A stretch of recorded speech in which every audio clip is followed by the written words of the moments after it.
On July 15, 2013, Buck Blodgett lost his daughter Jessie to the violence of a friend. In this faith-based series, Buck shares the real-life experiences that followed Jessie's murder.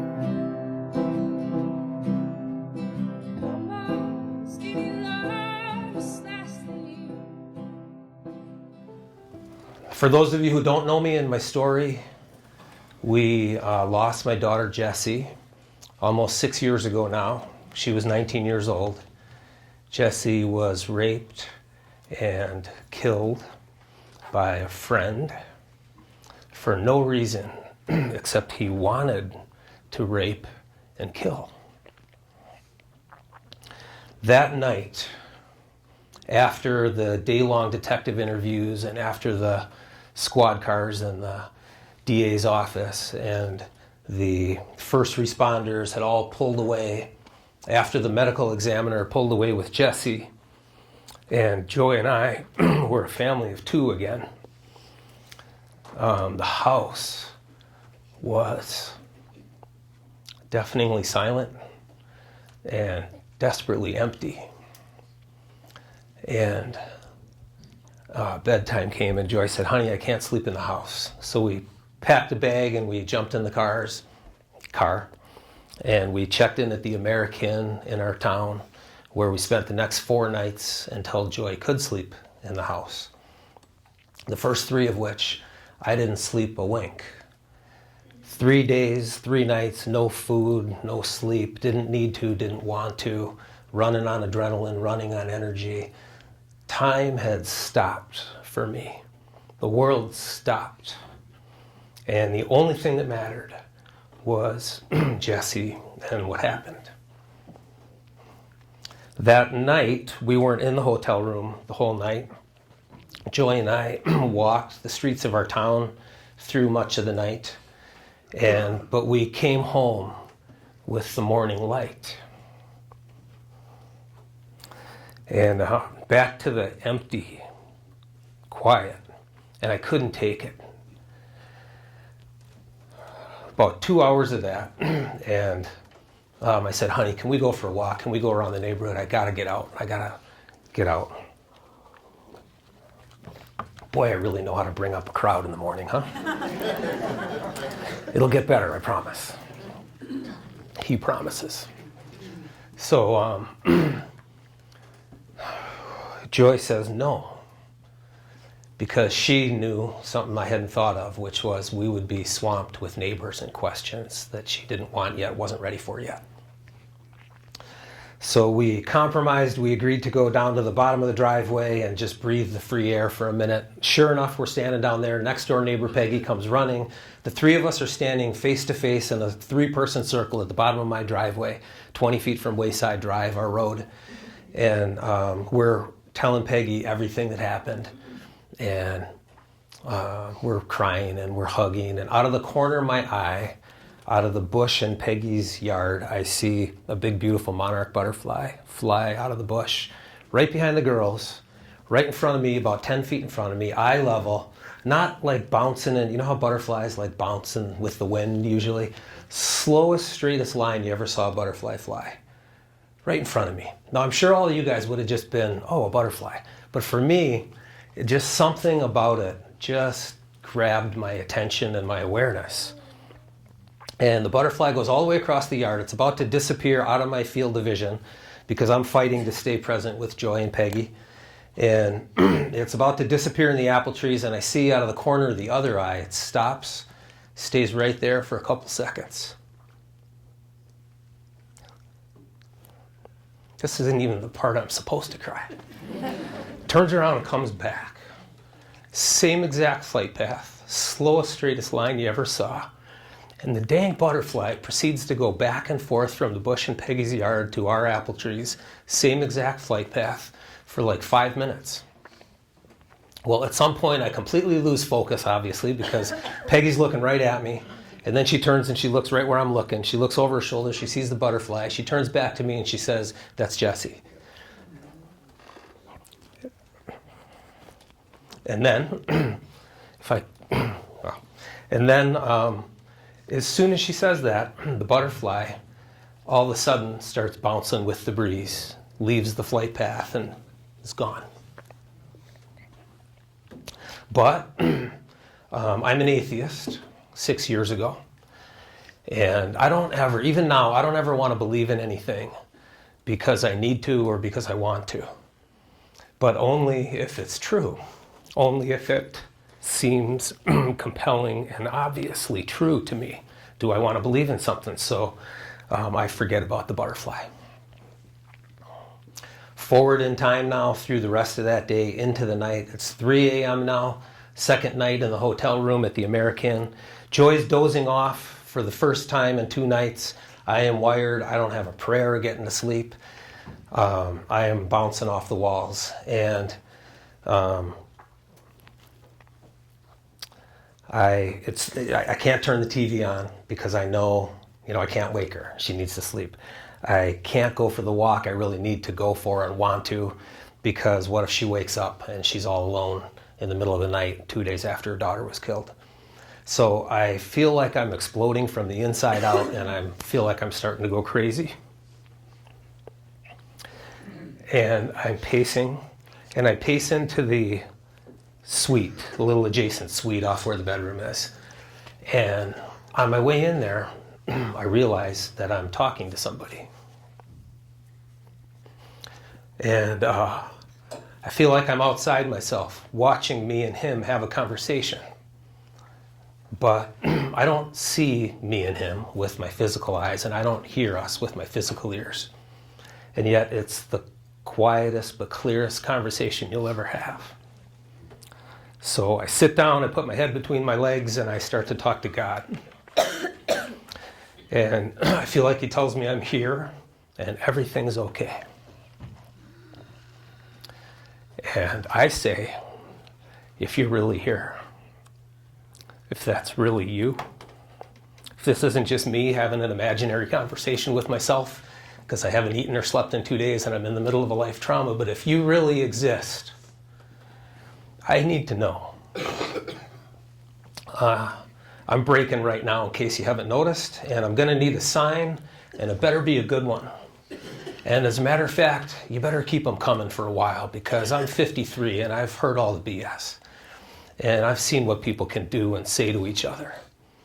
And, the Catholic priests and the decades of rape and abuse and denial and cover-up, and the Southern Baptist Church and their 700 human trafficking victims, most of them their own children. And not to pick on those two institutions, because this is everywhere.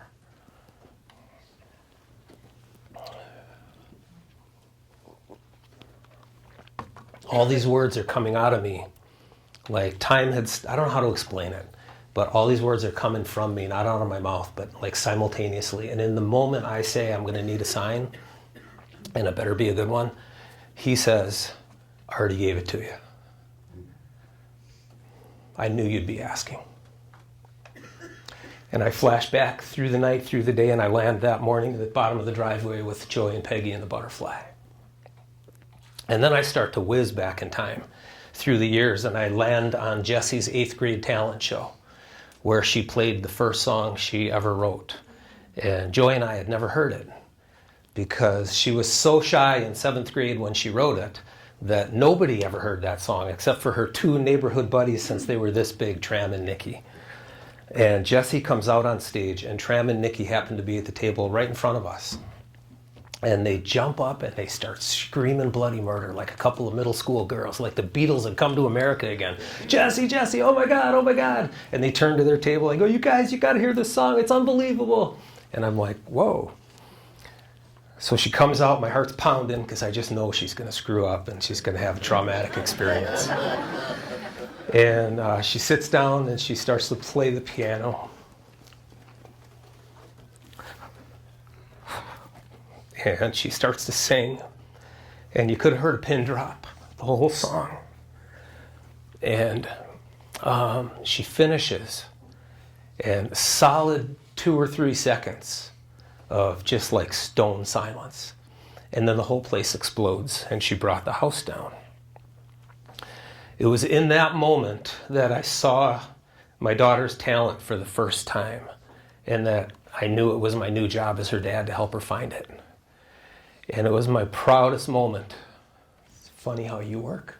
I got a lot of proud moments with this kid, but this was my top of the list, number one proud dad moment. And the name of the first song Jessie ever wrote and played in public that day, brought down the house in 8th grade, Butterflies. Wow. Ask, and you'll receive. Seek, and you will find. Knock, the door will open for you. My sheep hear my voice, Buck, and they follow it. Forward in time again, a couple months. It's a Thursday morning, I'm off work. I'm a newbie on Facebook. I call for a spontaneous Remembering Jessie hike on the trails of Pike Lake, where her and I used to spend a lot of time.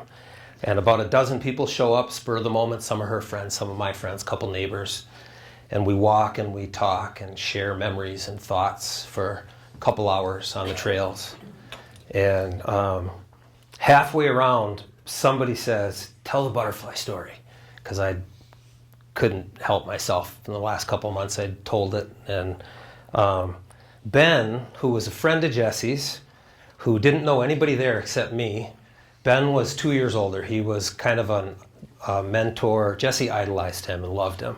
He was one of two people, Ben and Val, who introduced her to this whole issue of male on female violence and got her inspired to do something about it. So Ben's there, and halfway through the butterfly story, he says, "What kind of butterfly was that again?" And I said, "It was a big, beautiful monarch butterfly." So walks over, hour later, we all pile in the cars. Ben and I'm driving him back to my house where he parked. And he turns to me and he says, "You know, I work on an organic farm in Washington County. And a couple days ago, I'm out in the field, big field, all alone, only one out there. And I look and I just see a big, beautiful monarch butterfly out in the distance. And it's flying towards me. And it's coming closer and closer and closer, and it comes like right to me." And Ben says, "It lands in a tall stalk of grass about 10 feet in front of me." And he says, "Something about it just drew me." So I started to walk towards it, and as soon as I did, it just came to me, this is Jessie. Now Ben's an atheist too, just like me. And so now he's got my attention. Sound a little familiar so far?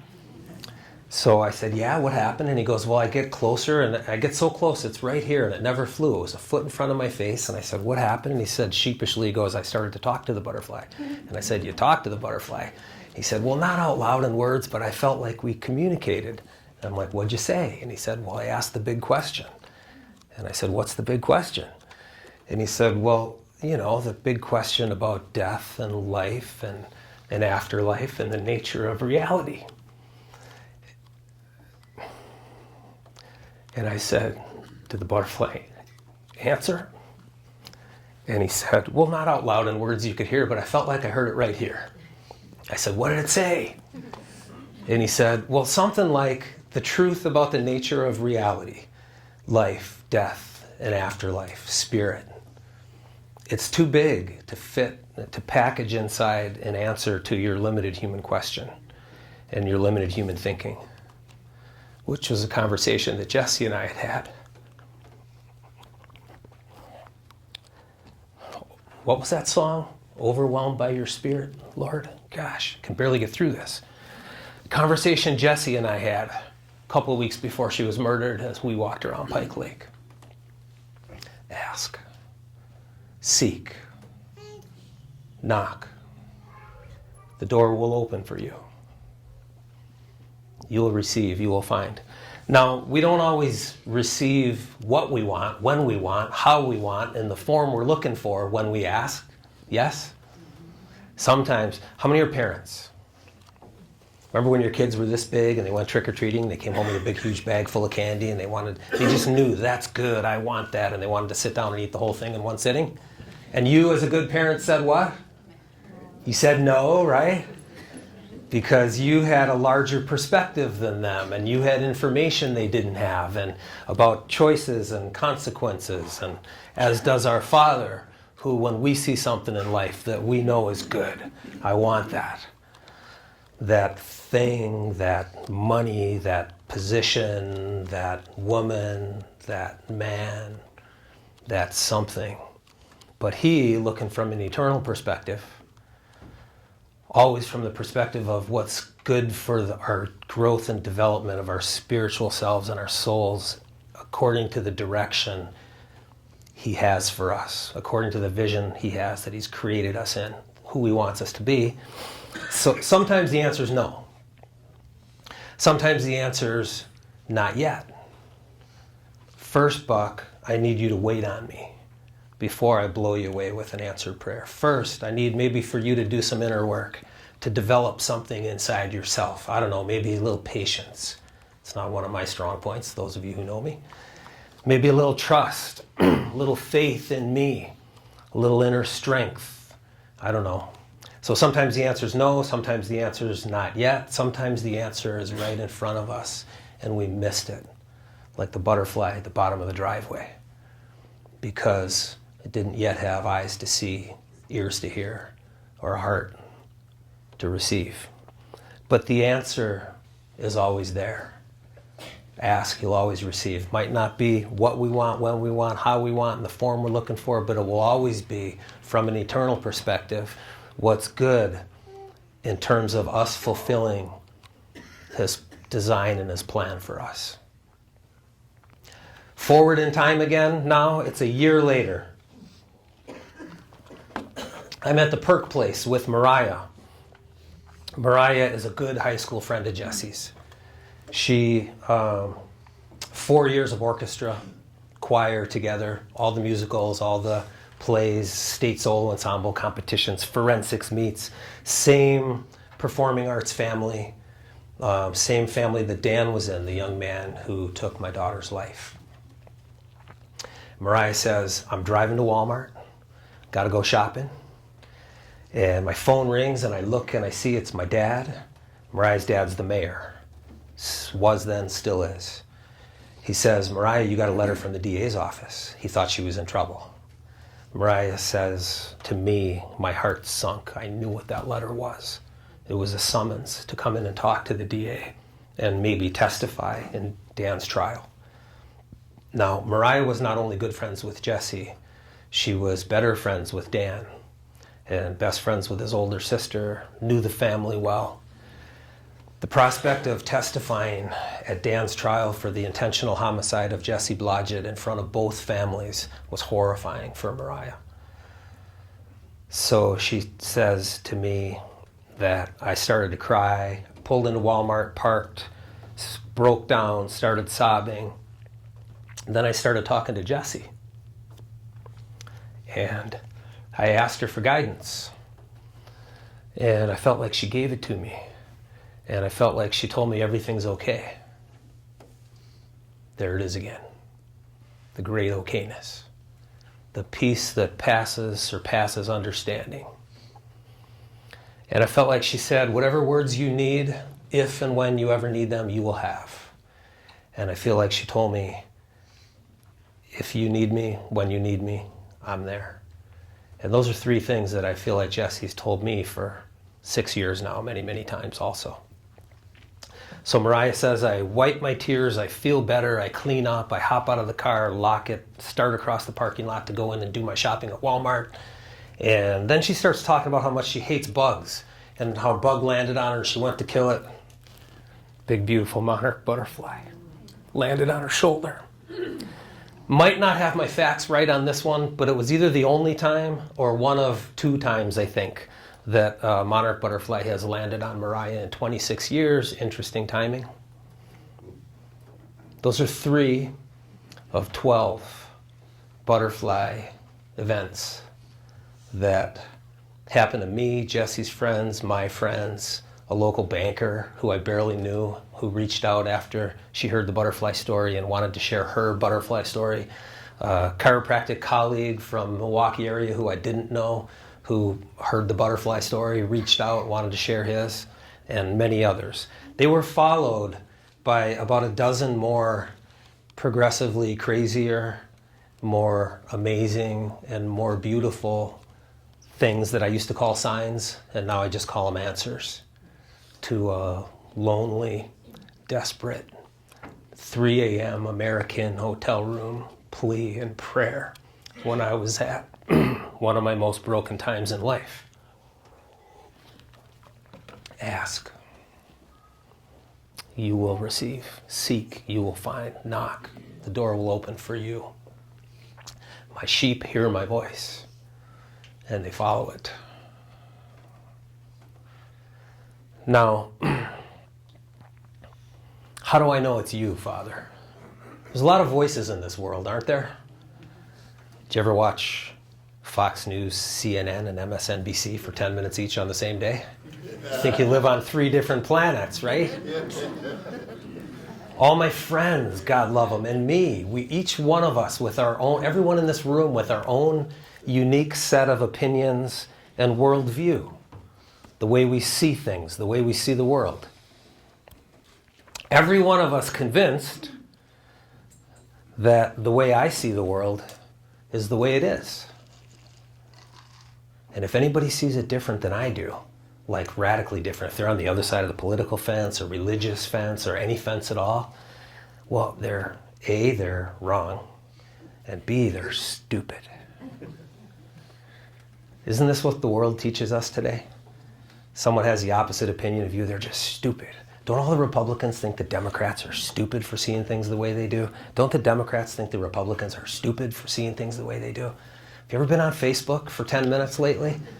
Doesn't everybody think everybody's stupid for seeing things different than the way we do? Isn't it the height of arrogance and ignorance, maybe, for me to think that because you see things opposite that I do, another child of God, equally valuable in his eyes, who has a whole different set of life experiences that make them see the world the way they do, whole different psychology, brain chemistry, DNA, that only he knows the path he has each one of us on, each individual journey for whatever reason, that only he knows the plans he has for each one of us.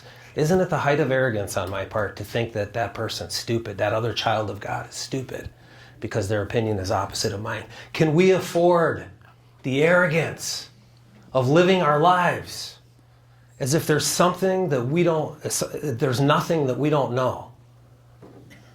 The knowing of which changes everything.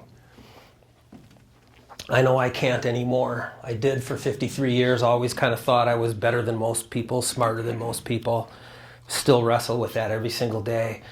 Took the death of my daughter for me to start to shift how I see things. Took me to get that broken. Anyway, a lot of voices in this world.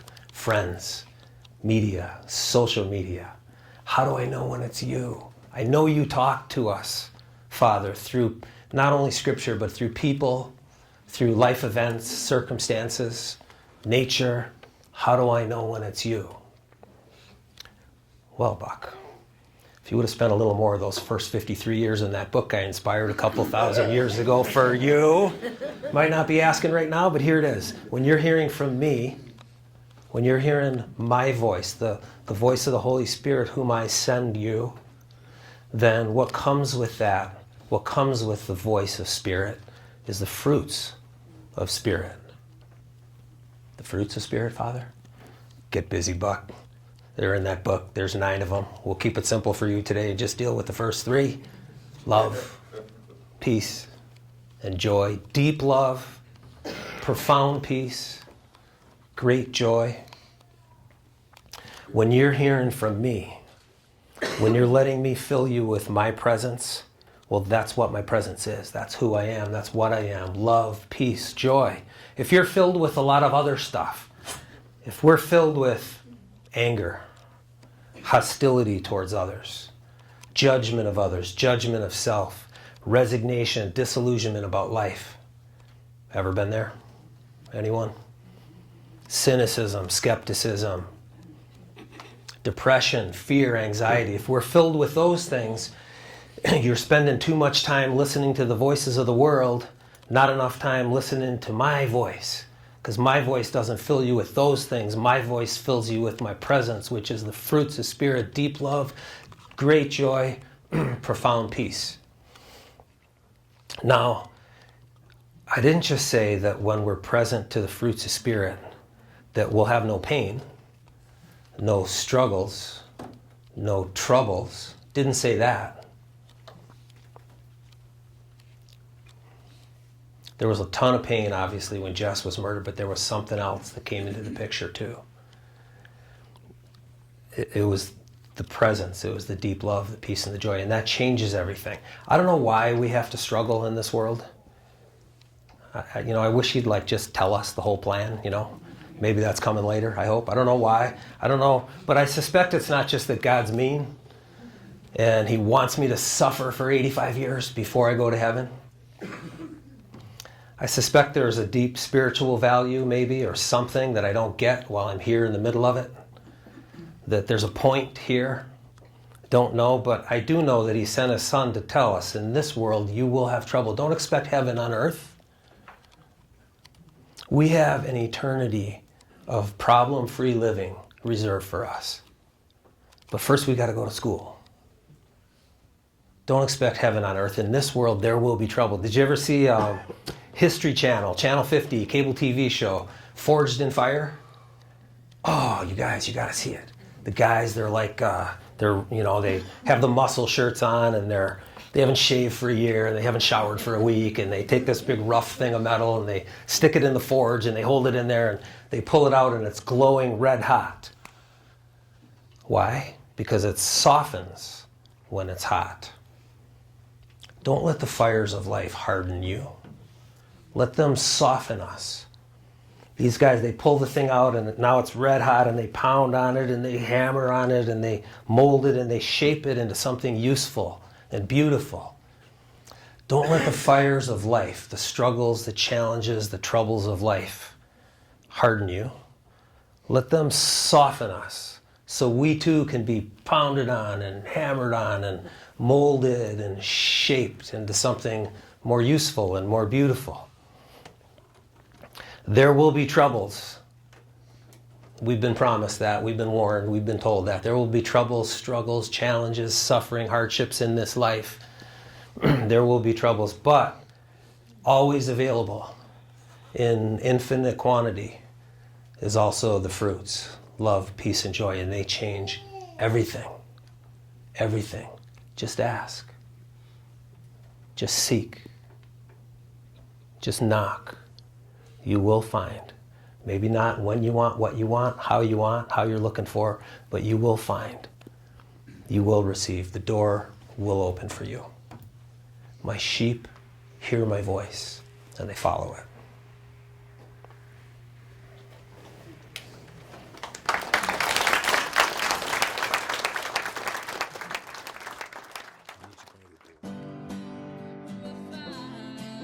Jessie's killer is serving a sentence of life without parole.